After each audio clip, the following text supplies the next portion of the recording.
Hey everyone, welcome back to Stoke Hunters, where we dive into the stories of those who merge their passions with purpose. Today we have a time machine. Jess and I were going back to record episode 9, a mountain biker who turned her initial tumble into a journey of community building, creativity, and pushing the boundaries of the sport. Jess's story is not just about mountain biking. It's about overcoming obstacles, embracing challenges, and inspiring others to join the rides, regardless of their backgrounds. So let's welcome Jess. Welcome, Jess. Whoa, here I am. Thanks, Jared. Thanks for No having problem. me. Of course. So I gave the Cole's Notes version, but tell us about yourself. Yeah. Well, yes. My name is Jess, and a couple of years ago, I started making weird internet videos and putting them online, focused around mountain biking. I don't know if you have a lot of skiers that listen to. We were just talking about skiing. I've skied a few mountain hills, I guess, in my life, but I'm pretty mediocre at skiing. But no, mountain biking is my primary sport, and I love it. And found myself kind of in a work rut at the time, and taking a break from that. So then I don't know. I just thought, hey, why not make a couple videos and put them on Instagram, and then it just kind of blew up. So I don't. That's like the short of it. And then yeah, I ended up I'm trying to make a career out of it, or I am making a career out of it, I should say. So. Yeah, you are. You got a huge Yeah. following, and every time I don't know, are you posting daily now? I try to post, like, it depends. I actually don't post every day. I try to aim for maybe like 3 times a week. Yeah. But the focus now is really trying to get more long form videos out on YouTube, which is so hard for me. It's almost like I don't know how you like to mountain bike, Jared. Like if you like to session ride, or if you like a good long grind up a mountain and then, an adventure ride. But I almost feel that Instagram, like shorts, creating shorts and short form content is a lot like session riding. Yeah. And then the YouTube videos are like that long grind of a climb up of a mountain. That's how I compare it. It's a challenge. If I've been finding it challenging, I think, because I've gotten in such a good flow with the short form. It's easier for me to put it together. It's quick. And so now it's trying to apply all of that editing and all that time towards some long form. But yeah. Yeah, I think I'm definitely the adventure rider. I like going 20, 30 kilometers in a ride and seeing different things rather than sessioning it. Are you a session rider or adventure? I am. I like a good, I don't know. I kind of like all the different things, but I do love to stop and session things. If, back when we just got done with a 2-month trip out to California to visit some of Tony's family, my husband. And it was hard because, there's so many new places that we're riding, and I enjoy stopping and sessioning things. And one of the places we stopped was called Granite Bay, and Colorado kid, actually, Joe, took us around Granite Bay and showed us all these really fun, like, rock lines and things like that. Like, I love that kind of stuff. And actually, I saw Mia in the chat. Um, so I don't know. Will you be at the Sedona Fest by chance? She better be. Women's No, MTB. you are you going to be in Sedona? Oh, me? Yeah. I mean, maybe if I bring when does it start? I think it's March 8th through 10th. Someone correct me. 10th. So Addison would be, she's 7 weeks now. You're trying to figure out how old your daughter's going to be. So she'd be 6 weeks. It depends if they have a pass for a 13-week-old to come visit. Yeah, there you go. I think that would be, I wonder if that would be like the youngest Sedona Mountain Bike Fest attendee, that could be.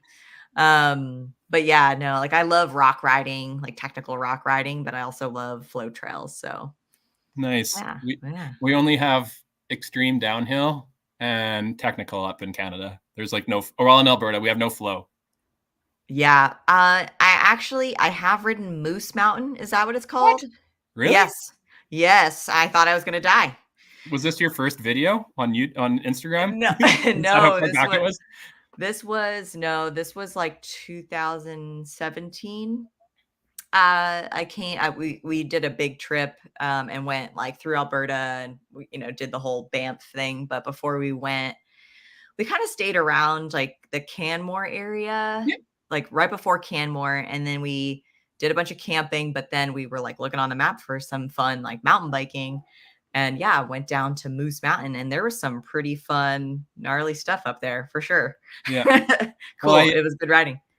I told Mark and Johnny and Mia to come up for Baseline Mountain because like I think it's the best community Baseline. everywhere. I'm gonna write Ever. that down. So first weekend of June, if I can't make it down to Sedona Fest, I expect all my American friends to come up to Baseline for their poker rally. Ooh. And all you have to do is figure out how to get here because family has lease land, so like we can camp on it for free. So then like sweet. Yeah, and the flannel crew is gonna come out. Like it's gonna be a good time. The flannel crew, they're awesome. I actually just got my flannel. I should have put my flannel on. They sent me one after my mean, remember the mean comments, the video that the Mahalo My Dude folks put together? Yeah. One of the mean comments that I got was something along the lines of something about like, why would you wear flannel on the bike? It's hot as balls, and you look like a PBR drinking, Trump voting. It was like this big long comment, and my response was, I just want to make flannels great again. And the flannel crew decided that I needed one of their flannels, so they sent me one. And when I got home from the 2-month trip, I saw it in the mail, and I was like, yes. Yeah. So they're in Canada, right? Yeah, they're in Calgary, so they're just 3 hours away. Oh, nice. So yeah, they're super rad. Me and Joey went to school together, so I know him well. And then they were on episode, I think 6. Cool. Those guys are neat. Those guys are really cool. Yeah. Yeah. Well, now we're gonna have to Mia, Johnny. Let's all plan a trip to Alberta. Yeah. Yeah. I mean, that'd be super fun. Johnny will fit right in. Like Alberta's kind of like the Florida of Canada. So. Really, you think that? Well, I feel like it's like half Texas, half Florida. Yeah. Huh. Yeah. First weekend in June. Do it. It's the poker rally. June. They have like 100 people come out, and you do the runs to get like your best poker hand, and then you can win prizes. That's hilarious. Yeah. I love that. But so I kind of changing up the episodes now. So last episode I was talking to Molly, and I asked her a question to ask you. Sure. And her question is, yes. What would you be doing now if you weren't making content? Oh, man.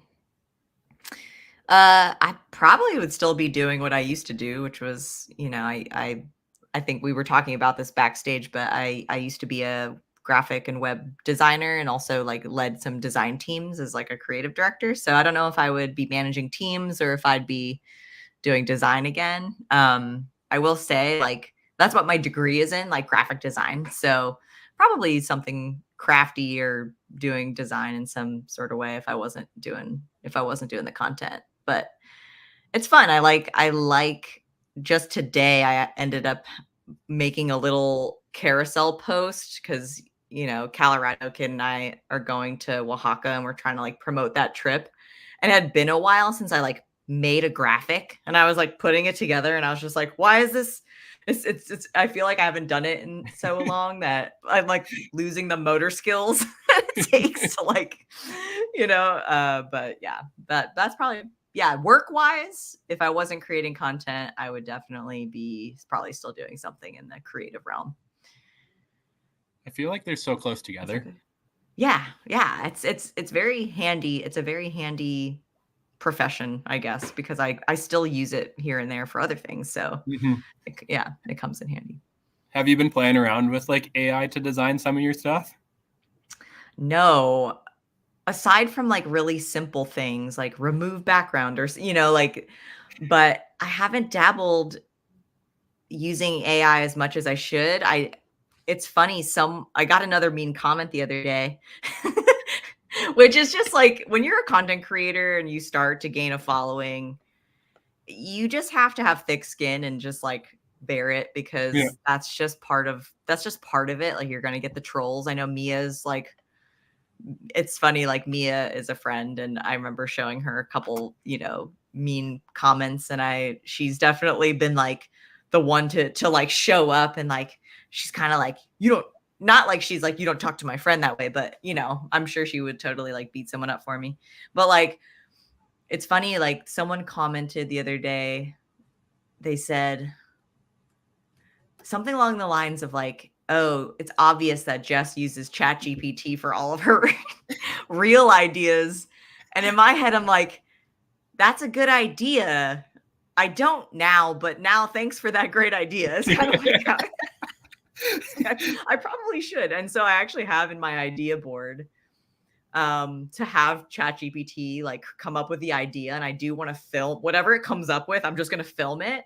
Yeah. Even how like no matter how ridiculous it is, like I'm just going to film it, and like it'll be like I let ChatGPT like come up with my real idea. I think it'd just be funny to film and see. Well, I mean, with like how AI is going and everything, like someone did that for building an e-commerce brand. Is he just said, "Hey, ChatGPT, I want you to be my CEO and tell me exactly what to do," and then he like would post this on LinkedIn and got like 100,000 followers because people were just like curious on how it goes. And then it like they got, I think in their first day of sales, like $10,000 in like t-shirt sales. Yeah. That's wild. Johnny, for your thing that says AI scares me, how I look at it is I just make sure when I'm talking to ChatGPT to say thank you and please. So when ChatGPT becomes Skynet, it'll at least be like, oh, Jared like thanked me. So then I can be at least like on the second tier of slaves. So I'll be like the slave like runner rather than just being the slave who has to do the work. But nice. Yeah, I hope one day I can get to where like mean comments come through, because we name all our products after women. We make sure we're inclusive. Like if someone doesn't agree with what we're building, like you're on the wrong end of the argument that we should just move over. You'll always, and I actually think like, no matter what you do, someone's always going to have something to say. Mm-hmm. And it might not always be, and I always remind myself too, like there's so many, for like every one mean comment, there's many, many other great comments and people who like, are the people that are there that I'm, trying to bring joy to their day. So I just remind myself, like, I'm not gonna let, but it's hard. It's hard to not let that one comment, like, it's funny. It's funny how like one mean comment, you read that one mean comment and it like kind of, but anyway, it's a practice. It's a practice for sure. Well, it's how our brains are unfortunately wired, is we remember the bad days more than we remember the good days. Oh yeah, for sure. But you had a rocky start when you got into mountain biking. Oh yes. When did the moment happen that you fell in love with mountain biking?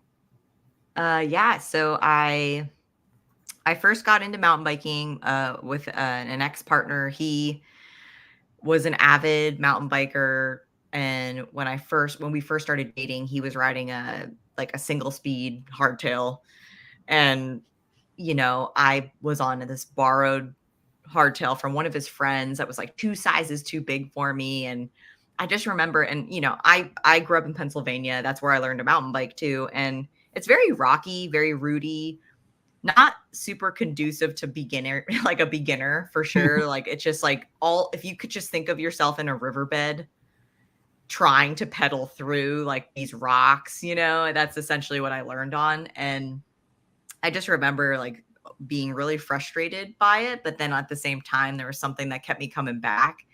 And I think it was, one, I wanted to spend time with my boyfriend at the time. And then two, I was like, this is like a challenge. And I don't think I'd been a beginner at something in such a long time at that point, because like I was out of college. I was like, man, when's the last time I was a beginner at something? And it was like frustrating, but also a really good challenge. And then I would say I kind of like tolerated mountain biking for a good year and a half, 2 years, until we moved to Ithaca, New York. So we moved to upstate, and I met this group of women that rode. And I went on these group rides, and that was when I probably fell in love with mountain biking, because I was like, oh, people talk and have fun and share stories, and you have a beer in the parking lot and you session stuff, because my partner at the time was like super fast. I never saw him on the trail. And that's something I think that's huge when you're just learning to mountain bike, is actually seeing someone do something, like Yeah. seeing someone clear something on their bike, or seeing someone go over the log over, or seeing someone go off the drop. But when you don't see it, it's especially a beginner just learning, you're like, how do people get over that? And so I've finally met other people that I could keep up with on the trail and actually learn from their lines and stuff like that. So Yeah. yeah, it wasn't until I rode with a women's group that I actually fell in love with mountain biking. Well, it's so Yeah. helpful to like be able to see similar people out Mhm. there, because like you just share the Stoke, but I think you Well, also yeah. egg each other on a little bit. Yes, I was just gonna say this because in my head, I also like, I think it's easy with your partner, and I still do this with Tony. It's like when you're tired and you're just like, I don't, you're just like complain, or if you get hurt, it's like a bigger deal.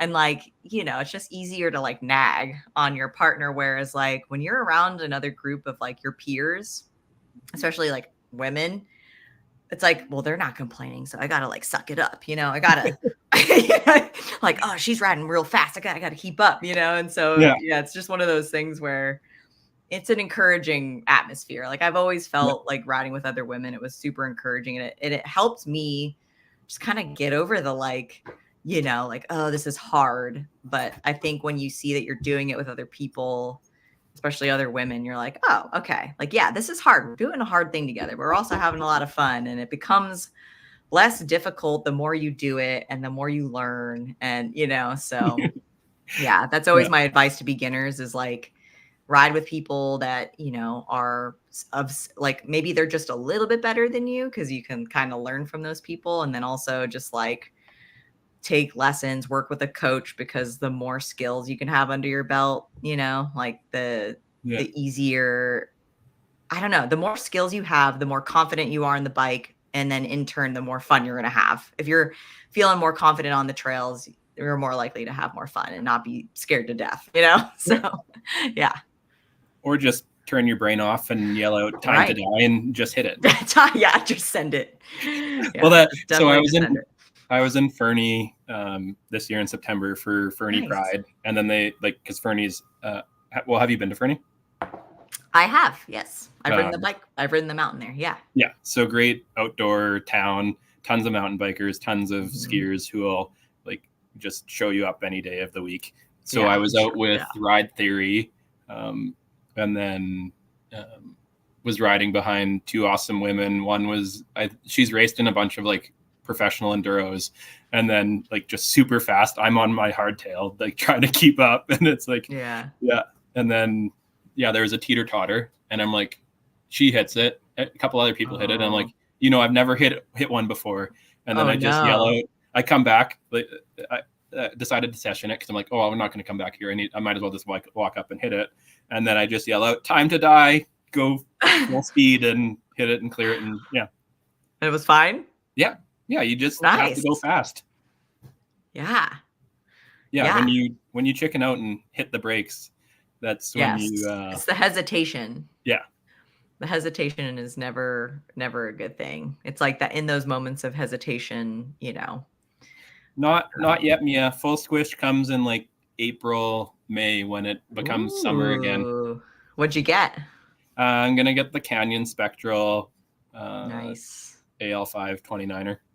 Nice. Yeah. Wait, so you ride a hardtail right now? Yeah, Norco Or fluid. nice. Yeah, That's awesome.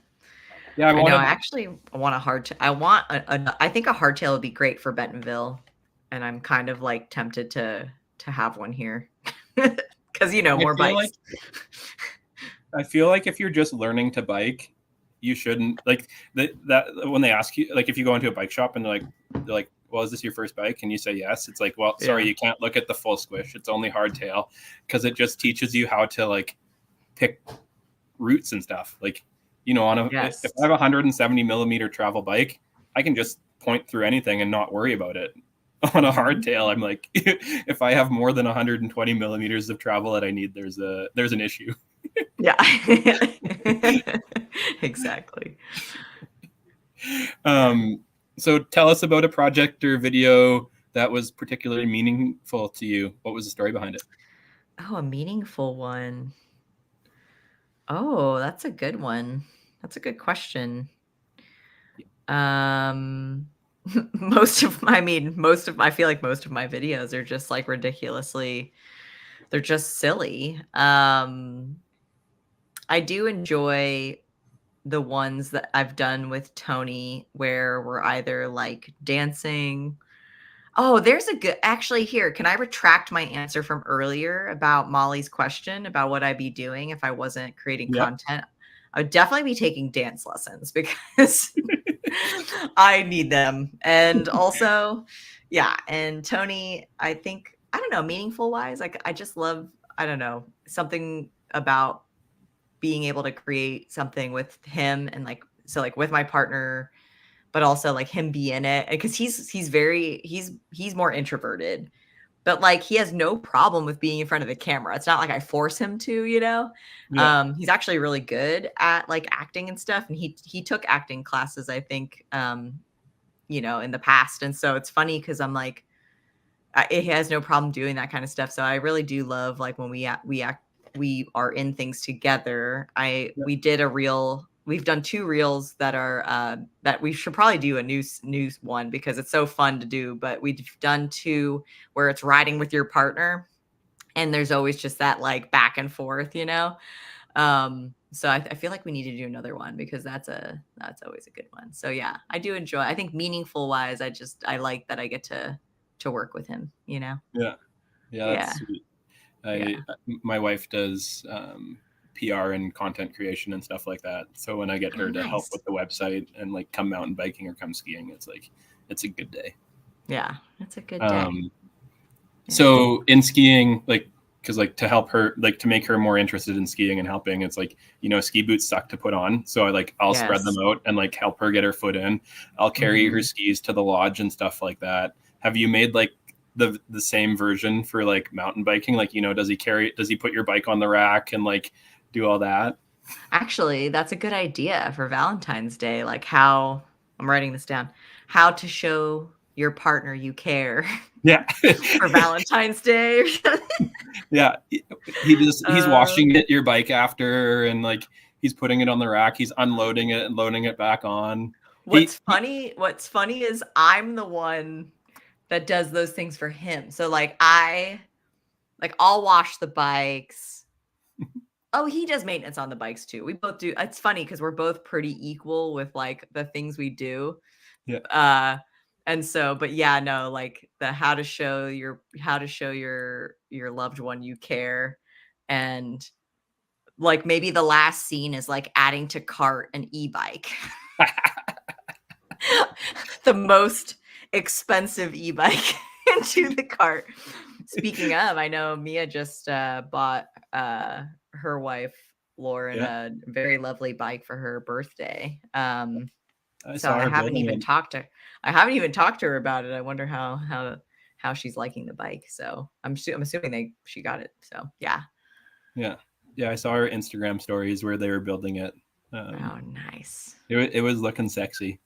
Yeah, I know. I'm a little bit jealous because that's a good looking bike. So how many bikes do you have? Mm.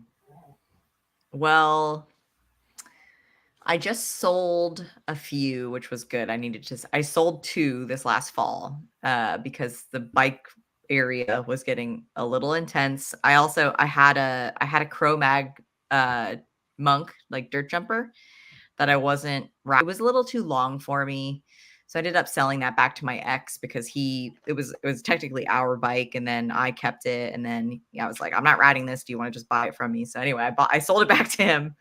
Then I ended up selling yeah, another bike. So I'm good. I feel like I'm at a good space. I think I got 5 bikes. Jesus. But like 3 of them are like I would ride more frequently. The other 2, one's like a around the town like junker bike, you know, Yeah. like that I bought at Pedal It Forward, which is like a nonprofit here in Bentonville that refurbs old bikes and disperses them to people in the community who need them. And then I don't know if I also want to, I'm counting this bike because it is technically a bike I have, but I have a hardtail transition Trans Am. It's an older, it's still it's a 27.5, like, but it's at my mom's house, and that's my Pennsylvania humble bike. So when I go visit my family in Pennsylvania, I have a bike there just in case I need to do something, or need to go ride.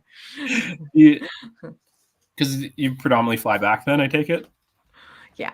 It's a pretty long drive. But yeah, if I do go back, although I feel like the last few times I've gone back have actually been driving. So, but yeah, Johnny's like, 5? Is that a lot? Is 5 bikes a lot, Jared? Like, how many sets of skis do you have? 9 pairs of skis. Okay, so yeah, but skis are cheap. Skis are like $700 to $1,000. I can buy 5 pairs, and that's at like retail pricing. True. I got all mine on Pro Deal or got them for free when I worked in a ski shop or was sponsored. So 9 sets of skis. Yeah. 9 times 8 is 4,500. So that's like 1 bike. Yeah. I mean, not all of my bikes. There's a caveat here. Not all of my bikes were super expensive. So I would say the 3 out of the 5 were more expensive bikes, but I'm also a sponsored athlete with Specialized. So now I have some help on the bike realm for sure. Yeah. And then maybe we'll see the Specialized, the Jess bike come out soon. Maybe. I don't know what it would be. It'd probably be missing a wheel, or like it would be like a joke bike, probably. I feel like it would be multicolored. Like one rim would be purple, one would be yellow, and like maybe it would have like racing stripes and zebra print, and I think it'd be rad. Yeah, and flannel. I think the frame would be wrapped in flannel and not printed flannel. Like, I'm not trying to say it would be a print on there. Like, the paint is color, like it's not a paint. It's literally wrapped in flannel. Do you see what I'm saying? Like, it has a flannel skin. So we have like, they have like sticker protectors, right? Right. I feel like you should just make another idea. Flannel protectors that you just button on, and it keeps your bike. It's a bike flannel. Yeah, it's a bike flannel. Okay, we're talking to the flannel crew, and if they're not gonna be on board with this, we're gonna make it ourselves. But no, this is hilarious. But I think it could be a hilarious like video parody. Like, if they have extra scraps of flannel that they can send me, I will make it. Have you ever seen my tuberals video? It's one of my earlier ones. No, I didn't Instagram stalk you before this. It's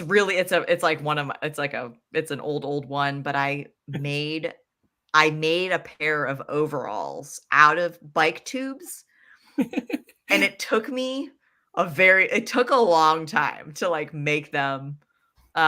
I will send you that video so you can watch it. But like, I'm serious about this in terms of like the whole making this bike flannel. I feel like you should. Do you still have the tuberals? No. I held on to them for a really, really long time. And then they started like, it was just like taking up a lot of space, and it was really, you know how tubes have that smell, and you're just like, ugh. Yeah. But no, I didn't save them. Did you recycle it? Yeah. I feel like you should. I was gonna say, if you had it, you should have just posted on your like Instagram and been like, bid X amount, and we'll donate it to something. Why didn't I think of that? That's smart. You should just make it again and then do it. Yeah, this set of tuberals can be yours for, but have people bid on it. Yeah, starting bid $250 and go up, and we'll donate it to Women's MTB Network or something. Or there we go. I think it's a great idea. Yeah, I think that's a great idea. Oh my gosh, it's hilarious. So I know you coming on this podcast, apparently we're just pushing the envelope with your content creation. But when you don't have podcasts to do it, how do you push your writing and content creation forward?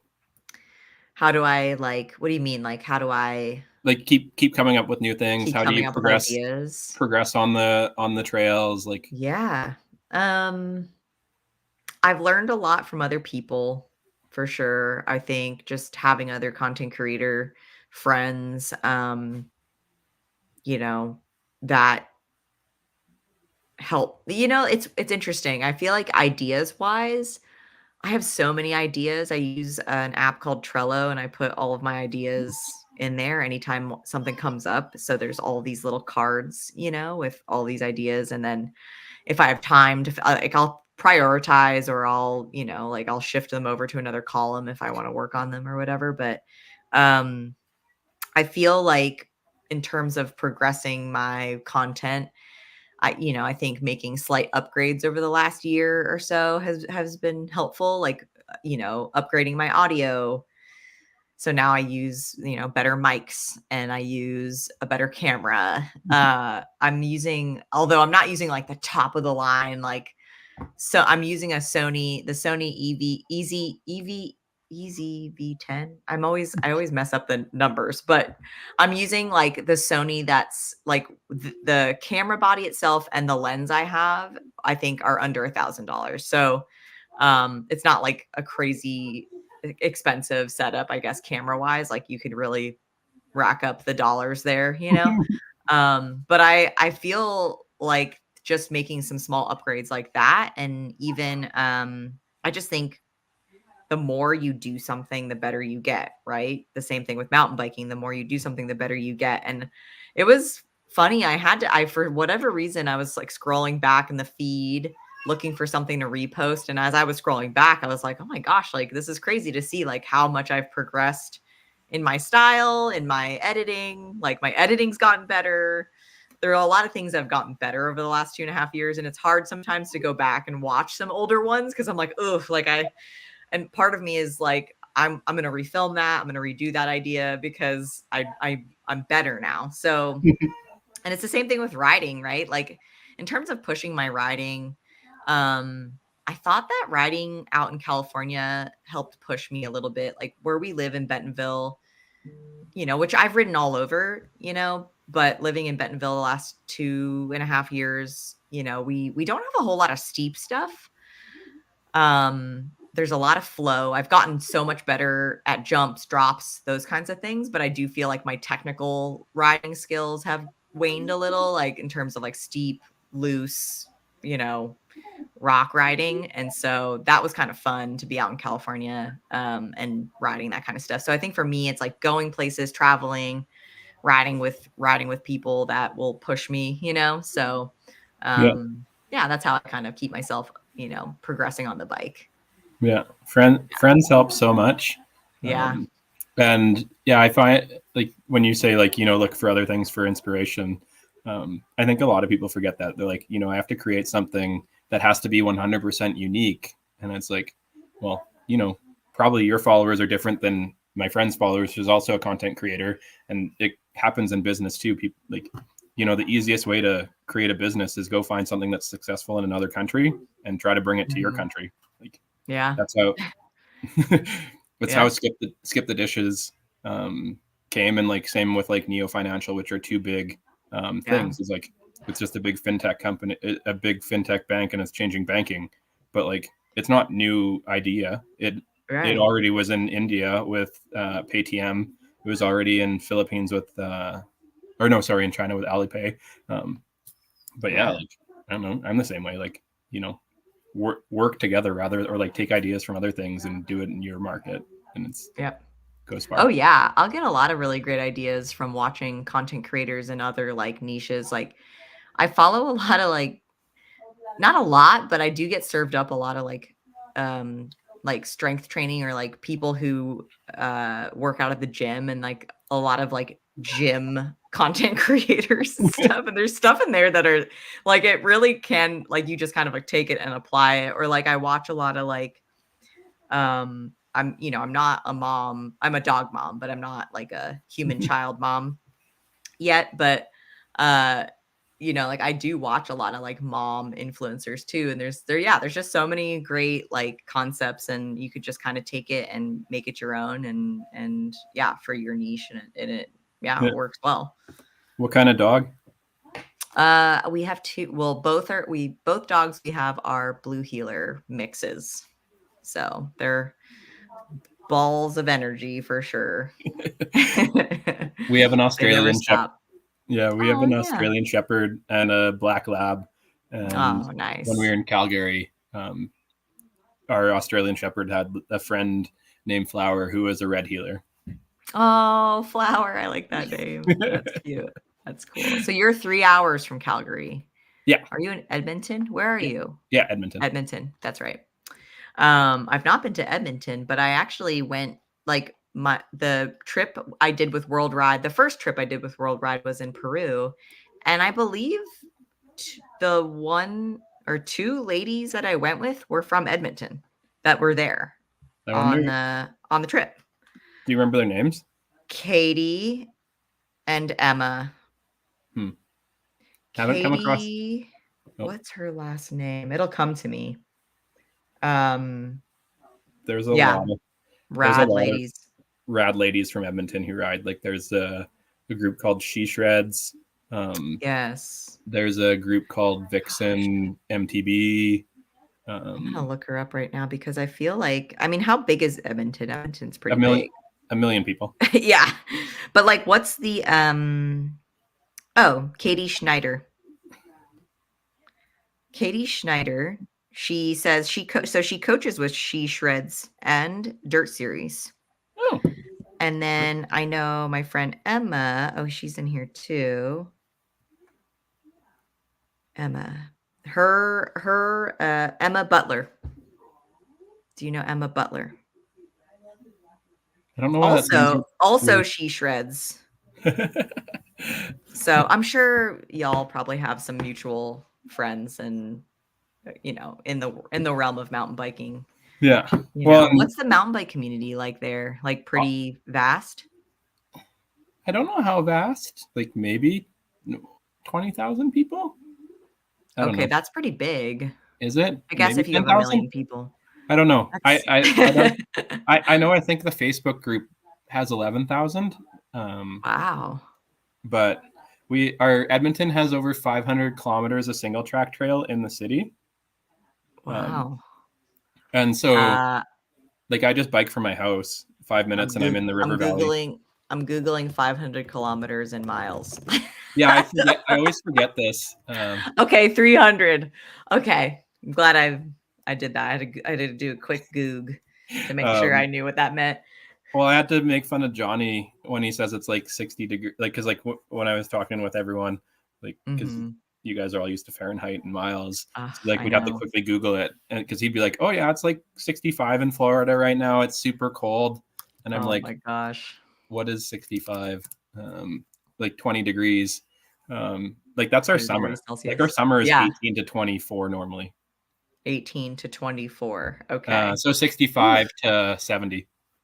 Okay, 65 to 70 degrees. That's a nice summer. Yeah. I mean, y'all maybe are 75 pretty north. Yeah. Yeah. Wow. Yeah, I'll have to get up there and check out Edmonton at some point.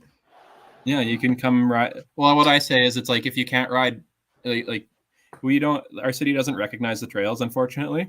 But I think they should. No. It should so be they're like, all illegal. Yeah, they just happen. Like we have a mountain bike alliance that like maintains some of the trails, but like Edmonton just kind of like ignores the city. Just ignore it. Like they're not city employees or anything. It's just volunteer. And they kind of ignore it and like just hope nothing ever happens. Yeah, but like right. I don't know. We talk about we need to diversify economies and bring more people to our cities and stuff like that. It's like if we have if we have 300 miles of it, and if you like, I don't know, I say if you can't ride Edmonton, you probably shouldn't be going out any further west because the mountains will take you out. So maybe go first. And it's nice when you can just hop on your bike and ride rather than having to drive 30, 45 minutes. Johnny, what did I miss? We talked a lot about Florida. And alligators. No.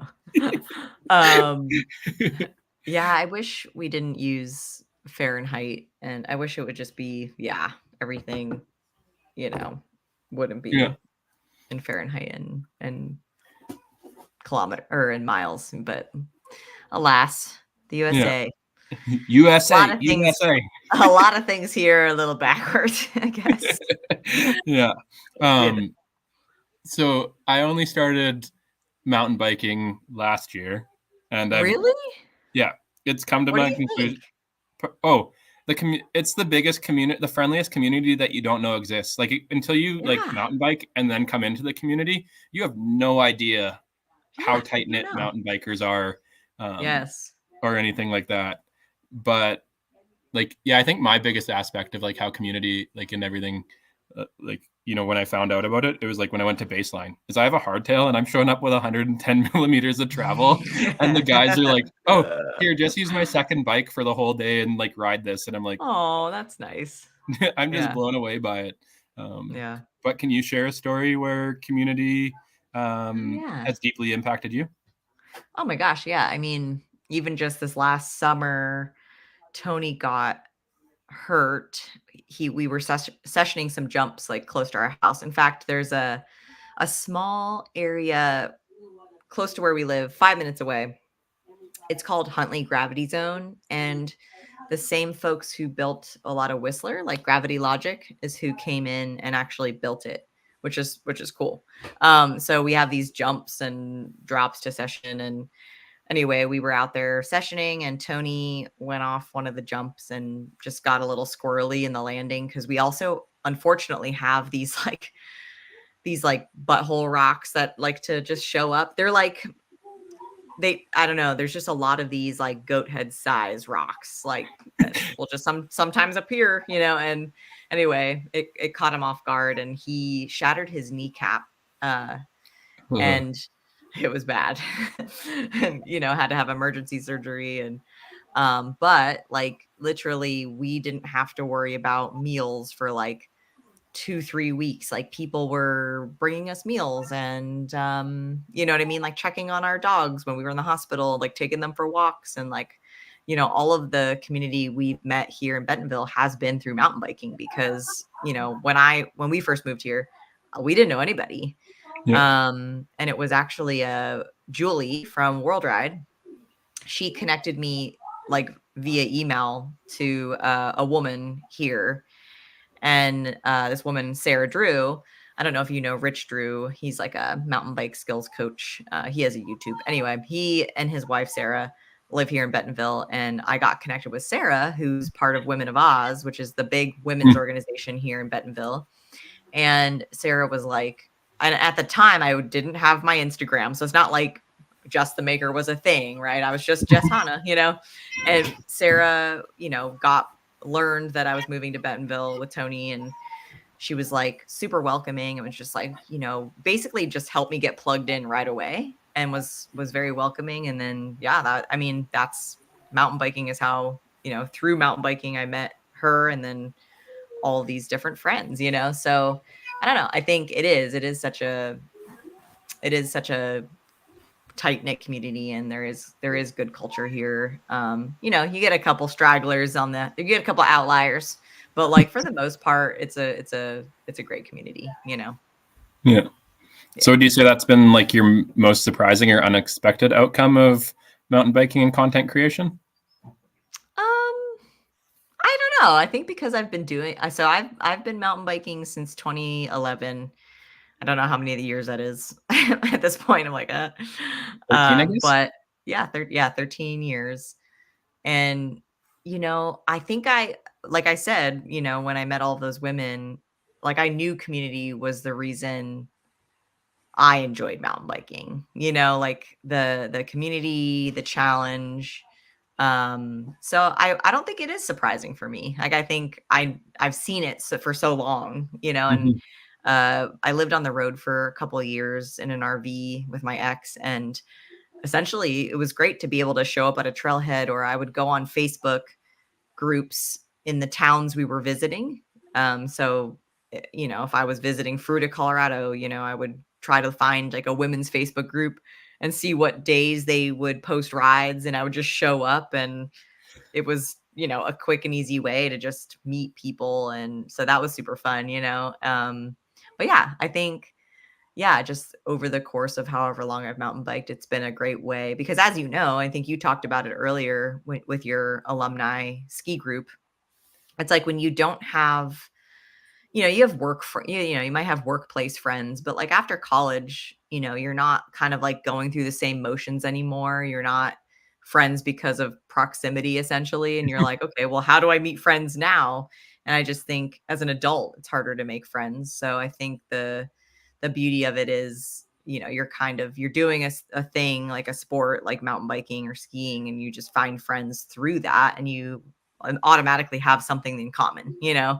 And yeah, so that's cool. And then you can have someone to talk to about like different bike tires and gearing and Yes, exactly. And then you grips can and go down the pedals. whole exactly, go down the whole talking about all the bike parts, and all the Because bikes you you're want. Yeah, because your normal work friends will just like look at you blankly and be like, I have no idea what a 29 or a 27.5 is. Like, what are you Oh, talking about yeah. here? No idea. No idea. Do you feel like, because you're newer into mountain biking, like, has it been, like, a lot of information to take in? Or do you feel like you're slowly kind of learning? It's not, or is it, like, overwhelming, the amount of things to I learn? think I think there's a lot of information there. Um, Mhm. I just like unless it really like I have ADHD, so if it doesn't excite me, I don't really Mm. look into it. Yeah. So like the bikes and going downhill and riding is the exciting part. I kind of know how to take care of my bike and like clean it. But Mhm. I'll usually just like listen to my friends or listen to like for other people's advice because like Mhm. uh, they've been in their area for like 11 years or like however long they've been biking. They know Right. it better than me. Like Yeah. Yeah. yeah, Nice. so it hasn't been too overwhelming yet. Yeah. Um, I mean, you've been skiing a long time. yeah, And I found that when I've met folks that come from a ski or snowboard background and then they start doing something like mountain biking, they it's almost like there's already this level of athleticism, I should say. Like you're mhm, already used to going fast down a mountain. yeah. So maybe do you feel like that's helped translate on the bike now? Like, you know. I think so. I don't know what I was ever for speed. I always think I'm the slow one, and then I'll bike with people and like I'm on their butt the whole time, or if they have me lead, like I'm pulling away, and then they're like, "Oh, you're fast." I'm like, "Oh, I just thought I was like regular or slow or I whatever." just thought it was regular. Yeah. I um, mean, you definitely that's why, even though someone might say that they've only been riding a year, you have an extensive ski background, and I think that makes a huge difference too. I Um think I think also do it like because last summer I would go biking every day for 20 kilometers to start my day. Um, Nice. Let me 20 convert kilometers is 13 miles, 13 Okay. to Okay. 13 to 20 miles every morning at like 5:45. And then Whoa. sometimes I would do 30 miles, 40 miles if I was doing like double days. And then I would just ride with different Man. groups. And so that really helped my progression. And then, Yeah. you know, just go to baseline once or like go to Moose and then, or like Mhm. go to the mountains and like your Yes. speed drastically goes up because when you come back to Edmonton, you're like, oh, this isn't as steep. This isn't as rocky. This isn't whatever. So Yeah. Puts it into perspective. Yeah. then you're going faster. Oh my gosh. Yeah. Yeah. Well, it was funny because I never thought I would get into the air, like have my tires go off the ground. No. Because like when I look at, but like, because like I only started biking at this last year, and that's 33. So, you know, I could have biked for the last 15 years or Mhm. whatever, 11 years. Um, but I like skiing, I'm like, well, if I huck a 20-foot cliff and tomahawk, it's soft, fluffy powder. So that doesn't hurt. If I'm standing on a Ah, bike and fall over, that hurts. So why would yes. I do something that like hurts me more, and then Yeah. costs 5 times more than my skiing does? It Yes. didn't make sense to me. And then Yeah. when my mom passed away, I was just like, you know, I have some disposable income. Let's go buy a bike. And I'm like, I don't want to get a full suspension because I don't know if I'll enjoy it. So I'll just get like an entry Yeah. level hardtail. Mhm. And then just started going in the mornings because I couldn't get back into the gym. Yeah. So then I did the ride once on myself, and then there was a part where I had to walk up because it was just like, I think 2 mile. Oh, no, it's longer than that. Like 5 miles of like a steady incline of like 11 Oof. degrees. Yeah. So then I had to walk up like the last 25%. And then the next time I Mhm. like almost got it. And then by the third time I just like could pedal the whole way up. So I think that kind of got me addicted to it because you could like quickly see how you got Yeah. better. But Yeah. yeah, That's cool. yeah. It's been a lot of fun. And what I like about your content is it's been like fun and accessible and, Yeah. um, makes people want, like, I think it brings more people into mountain biking. Why is this focus important to you? Yeah, I think I just wanted to create more content that, like, I wanted to see more of, Like, I don't get me wrong, like, I love watching a good shred it, and I definitely, get really, like, stoked seeing people ride at such a high level.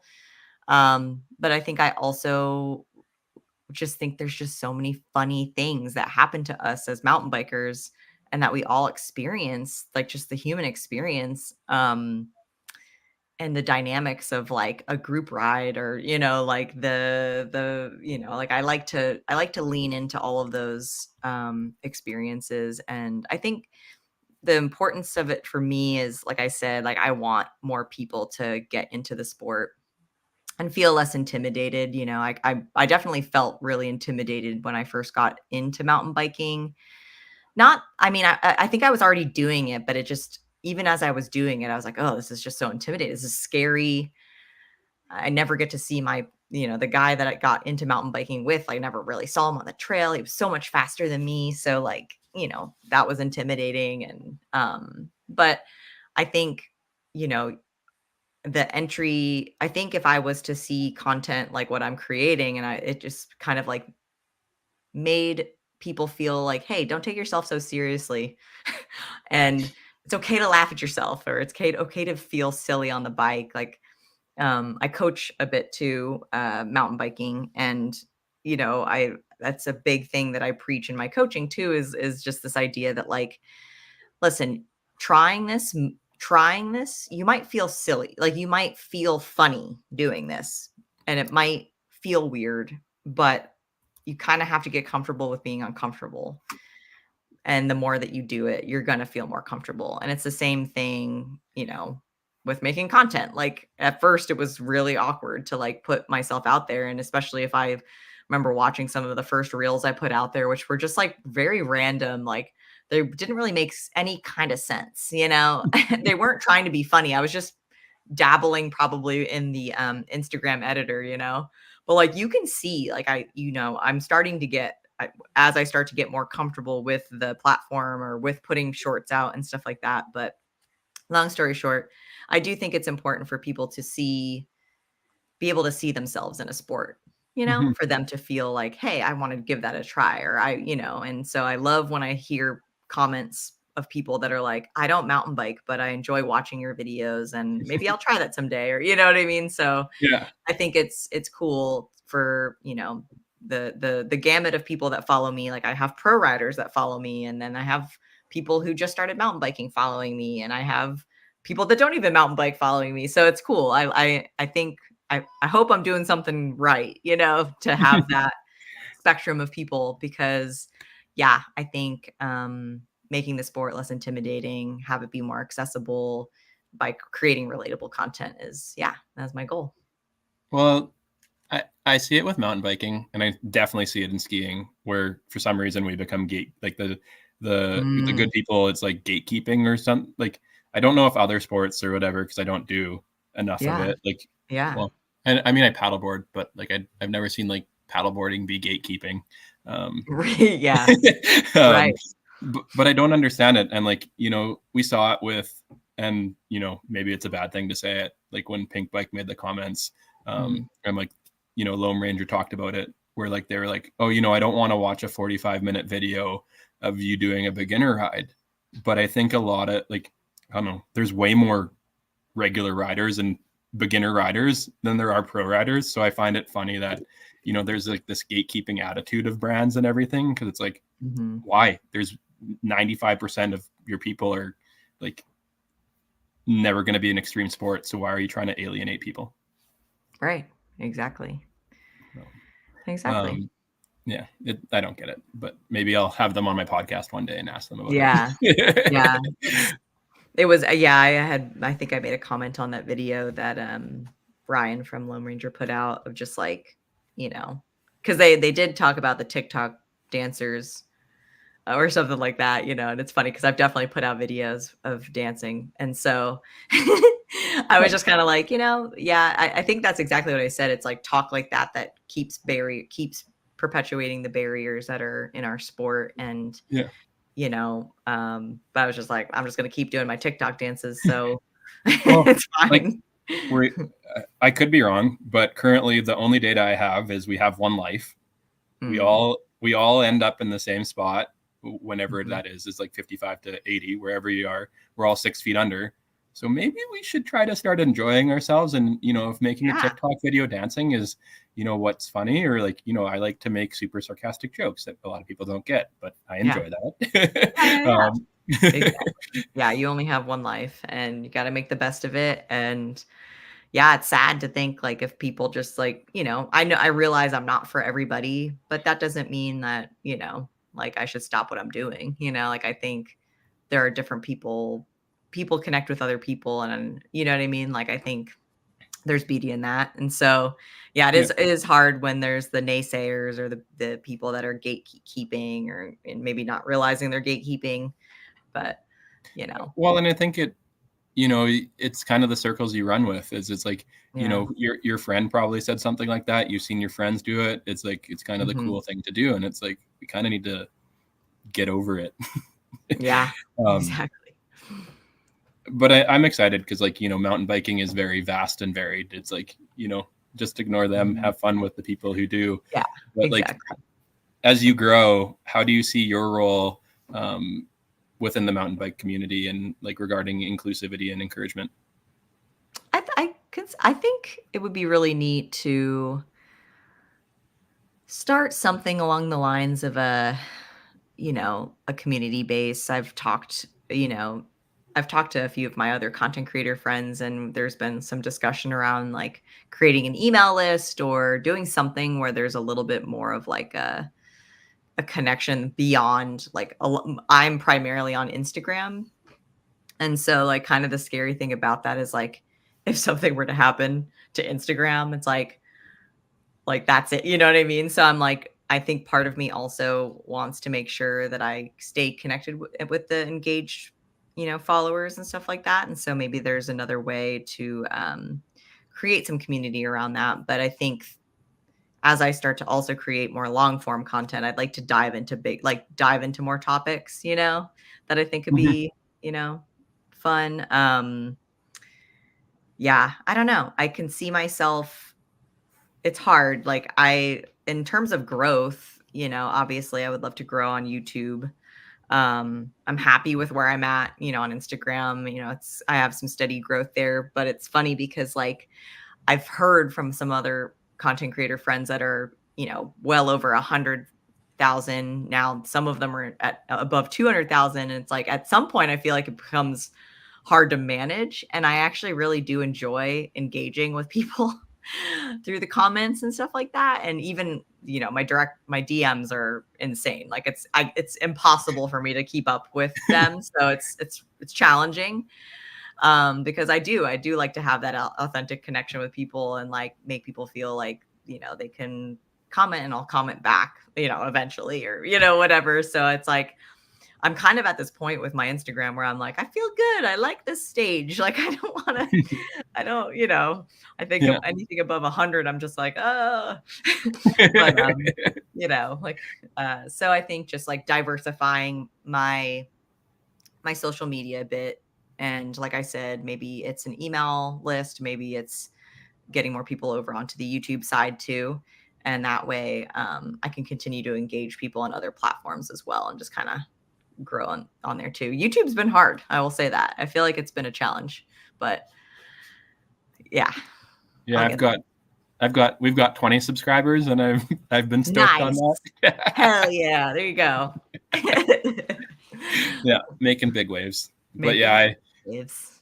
I think that's super important. I've seen it a lot in like, with online businesses and everything. It's like, Facebook comes with with a new algorithm, or Instagram comes out with a new algorithm. And if you didn't have your email list strong, or something that you control 100%, or like Google Ads or anything else, it's like, companies have seen like losses of income, like in like double-digit numbers. Some have gone under. It's like, it's wild.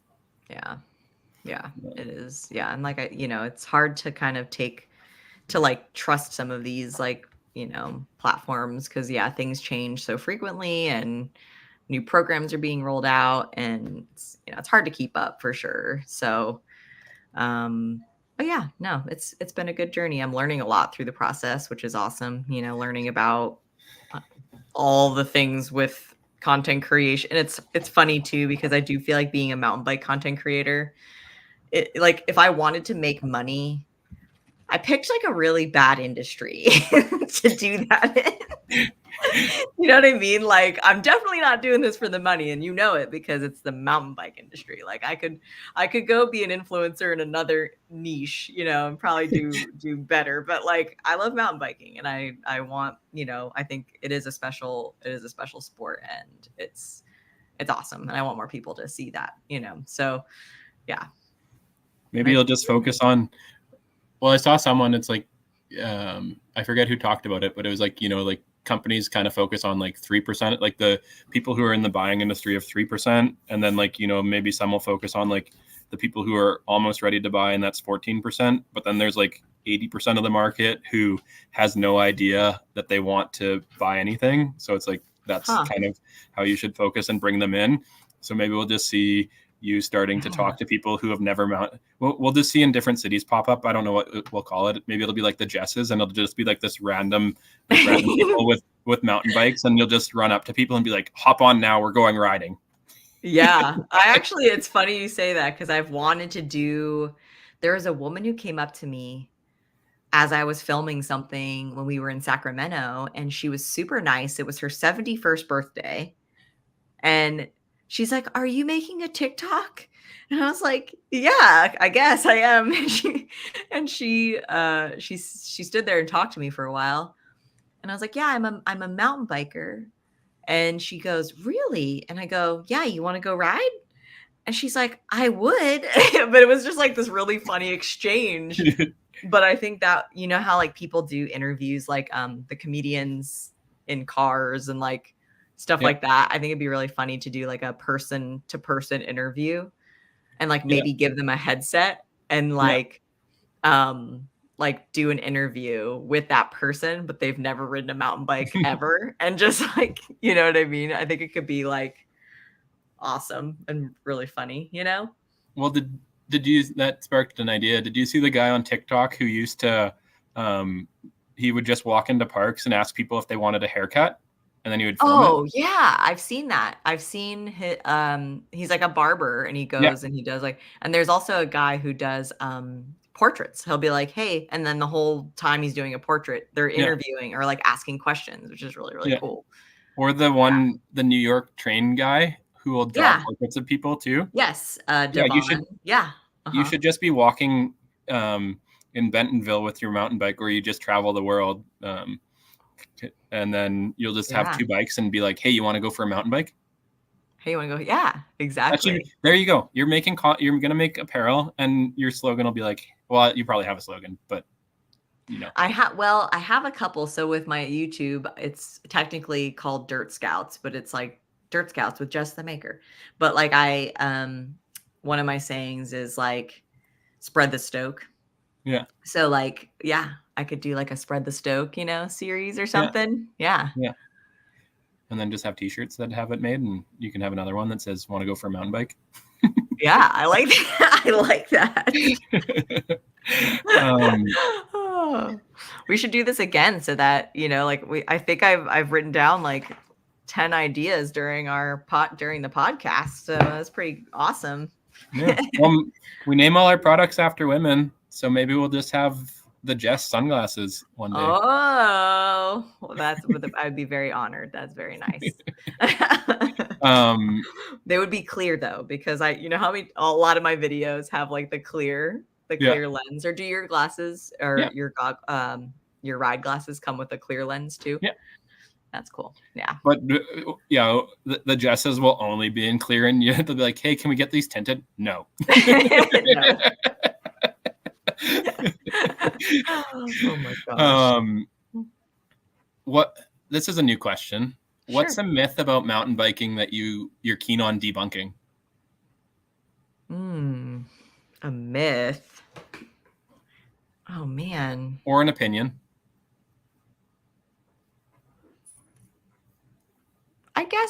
I mean, that you don't have to go fast to have fun. Yeah, I would 100% agree with that. Yeah, you don't have to go fast to have fun. Like I There's so started, many. yeah. Yeah. With my 5:45 a.m. rides, I would just post in the group, and I would get people who would like, you know, maybe they mountain bike like once a month. Yeah. So they're not as fast, but Yeah. I looked at it. You know, if I was 5 minutes faster, they wouldn't be able to keep up and they wouldn't have fun. But I'm not Right. going to make it to Red Bull anytime soon. Yeah. But if I'm 5 minutes slower, they have more fun and it brings more people together. And one of the things that I thought was really cool was one guy was a building developer and one guy Mhm. was an investor, and then they were talking about building together, and I think they did like $1 million deal, which was kind of wild. Whoa, that's pretty cool. So That's it's like, yeah, awesome. go slow and welcome people, and you never know what, like, the more people that come, you have no idea what could come out of it. Exactly. Yeah. That's awesome. Yeah, you never know. Yeah. Like, I know with content creation, well, actually creating anything, you know, sometimes Mhm. motivation's low and we don't want to do Yeah. things. Yes. How do you navigate those days? Yeah, those days are tough. I think it's hard when you are making a living off of like putting yourself on the internet, and you're going to have days where you're just not all, you're feeling down or you're feeling off, and so it's hard because I might have like a day planned where I'm like, oh, today's a filming day, but I'm like not feeling it, Yeah. and a lot of times, I mean, yeah, I guess I'm acting, but at the same time I'm acting, but I'm me when I'm acting, like I'm being myself. So if I'm feeling sad or if I'm feeling, off that day, I typically don't film that day because I just like can't just turn it on. You know what I mean? Like it's Yeah. not I feel like I'm not as good at just turning it on like an actor or an actress. You know what I mean? Like, I need to be in a good mind space, in order Yeah. to film.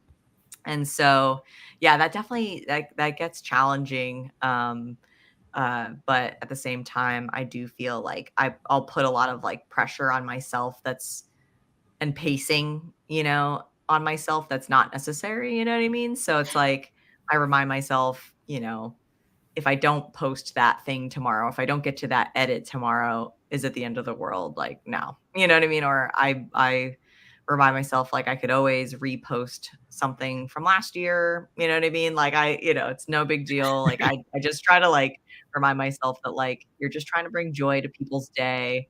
It's okay to also take a day off. I think your own boss, it's easy to like I do. I work on the weekends. I really don't know that I genuinely take breaks, like I don't really have a weekend. Like I like to work on the weekends a lot Yeah. because and I like to ride during the week because it's less crowded most places, Mhm. right? So or it depends on the weather, right? Because if there's nice weather that week, I might choose to film certain days and go ride certain days. So it's, I think point being like, on the days where I am feeling good and things are going well, it's great. And I try to get as much done as I can on those days.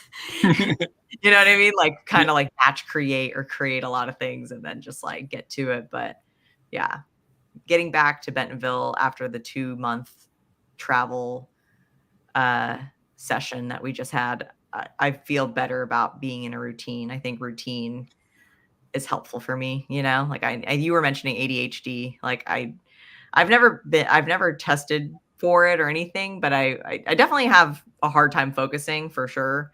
And Mhm. so I do find that having the routine or some time constraints around things is helpful because if I have all day to do something, it'll take me all day to do that thing. Do you Yeah. know what I'm Hu saying? hu 100%. Yes. Um, well, and I find it hard for women to get diagnosed with ADHD because, like, especially at your age, or, like, because 'cause we're older, Mhm. we've learned to mask it, um, Mm. but all the symptoms of ADHD that people talk about are literally from, like, seven-year-old boys. Yes. Yes. Um, so ADHD in women looks vastly different, but we Yeah, still don't even talk about it. yeah. Um, Gosh. but yeah, I find with ADHD getting started is the hardest part. But once Yeah. I'm doing it, easier. But breaking it into little tasks. So it'll be like if I'm doing Mm. laundry, I'll be like, okay, I'm not gonna do all of laundry. I'm just gonna put things in the wash and in the dryer, and then it'll be done. But then I'm like, I'm already doing it. So it's like that Yeah. initial thing is done. Or like once it's all done, I'll be like, okay, I spread it out all into the bed, and normally it would stay into lumps or like just stay into a giant A pile. giant pile, yeah, yeah. And I would just take my socks and my shirts from the pile and not put it away. Um, but then I started to be like, okay, I'm just gonna sort it. So it'll be a t-shirt pile, a sock pile, an underwear pile, and like a pant pile. Yeah. But then because I'm already working on it, I'm like, well, I might as well just continue it. Might as well just fold them now. Now they're all in the piles they need to be in. Yeah, and it's like removing that initial barrier is what I found helped for me. Yeah. Um, but on your tough days, do you find like because you won't film, which makes sense, do you find going mountain biking helps you get out of that funk or Yeah. anything? Yeah, Yeah. mountain biking or doing a workout or going for a walk or, like taking the dogs for a walk is nice or yeah, just playing with the dogs usually, is a helpful thing because yeah, I don't know, I feel or like organizing, tidying something up will be good too because it's just like a menial task. Like I think I need to do things like you were saying like laundry. Like on my down days, like if I'm just doing something to busy myself, it's kind of nice because I could just kind of like zen out a little bit and, not get too I guess not overthink something, So it's yeah, I guess it's helpful. Yeah. Makes sense. Um, so on your content journey so far, what's been Mhm. a piece of wisdom that's been your guiding light during it? Mm. I think that like there's this term in coding called just I don't know if you've ever heard of it, but they'll just say like just ship it. So essentially it's like you can kind of refine something over and over and over and over again, but at the end of the day, like, it's never going to be perfect. I'm not a perfectionist by any means, so that's usually not my problem. For me, it's consistency. So, you know, that has been the biggest, I think, contributor to my growth and success so far is just showing up and being consistent. And I've taken a few breaks over the last couple of years, but like for the most part, I've been pretty steady with how much I've posted on Instagram, and so it's a good like representation of my work, like my hard work and putting in the time and the effort and being consistent. So like I do think there is something there, you know what I mean? Like in terms of a guiding light, I remind myself like, okay, like I don't have to post every day. Yeah. To me, consistency looks like putting 3 good pieces out a week, if that, right? Like so and I'm focusing more on like, yeah, quality, but also, you know, keeping that consistency without Mhm. forsaking quality, if that makes sense. Like I'd rather put out 3 good videos than put out a video every day and some of them are crappy, you know? I don't Yeah. know. But at the same Yeah. time, I do think a lot of people get a little bit paralyzed by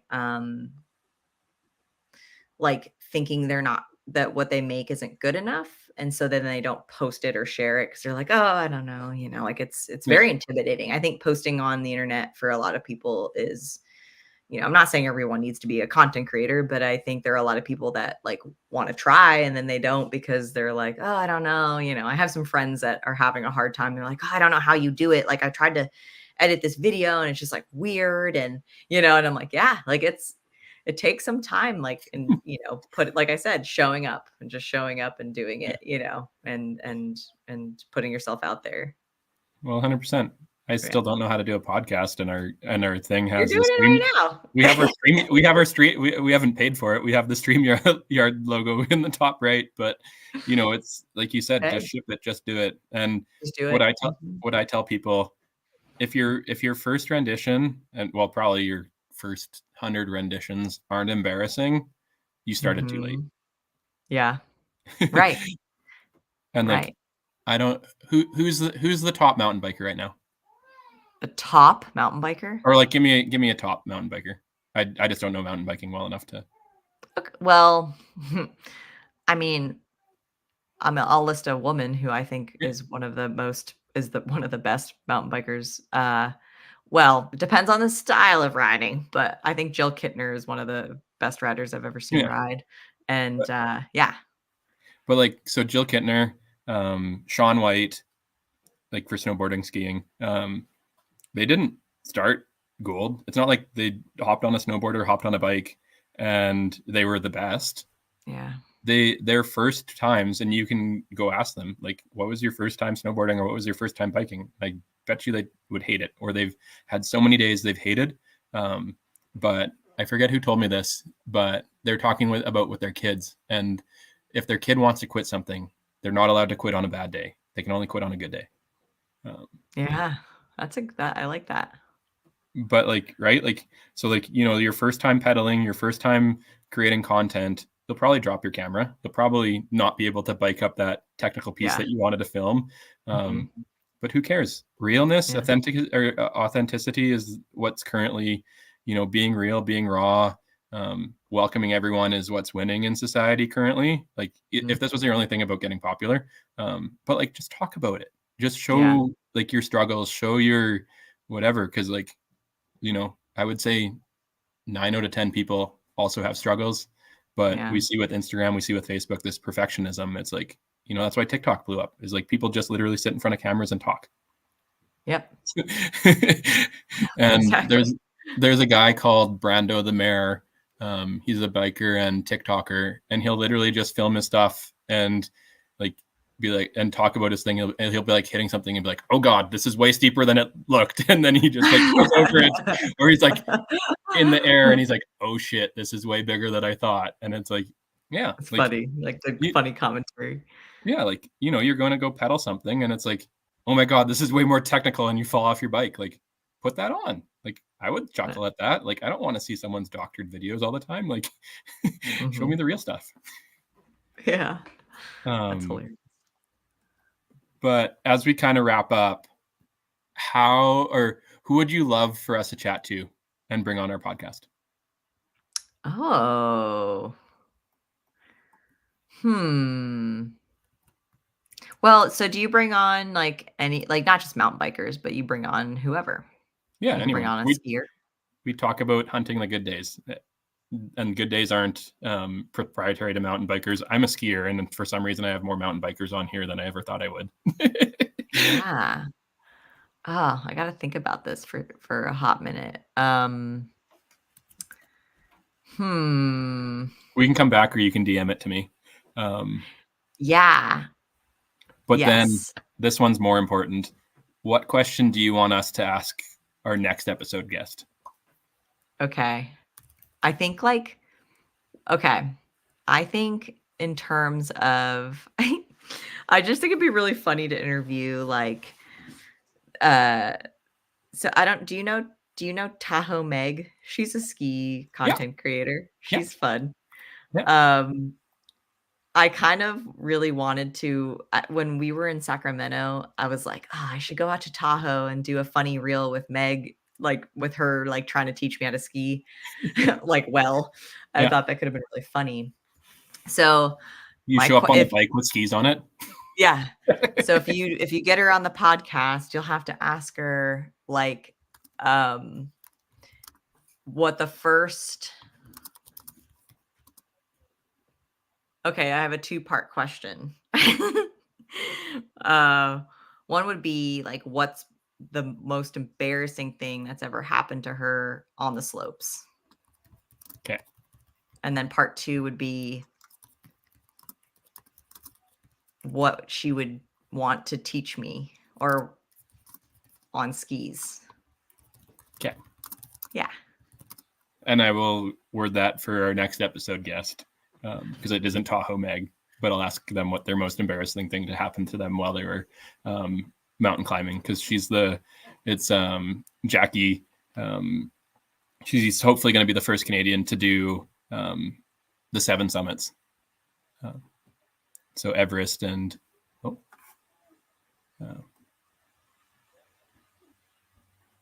your mic disconnected. For some reason, for whatever reason, it muted. Can you hear me now? Yeah, I can hear you. Yeah, I just said, whoa. Yeah. So yeah, I'll ask her what her most embarrassing thing was so far when she's climbed a mountain. Can I ask okay, I like that. The most embarrassing thing. Yeah. Okay. I like that. And then kind of my last question for you. What final encouragement would you offer to those to find their own good days? Aww.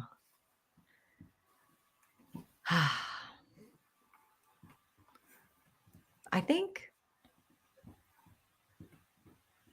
being outside is probably one of the best ways to just like start a good day.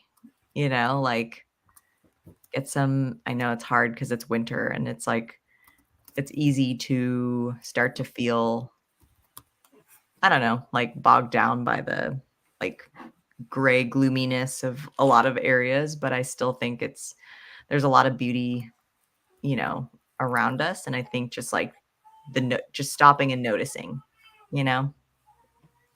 Stopping and noticing. Yeah. It's 41 in Bentonville right now? Degrees. Yeah. It's not too cold. It actually, this whole week is supposed to be really beautiful. We came back just in time for the good weather. It was really cold here while we were gone. Like we had to have some friends check our house and everything and our pipes. And luckily, yeah, the last week and this week are all like absolutely lovely. But I think we'll get another cold snap soon for sure. So yeah, it was minus 40 Fahrenheit up here 2 weeks ago. I'm sorry, what? Yeah.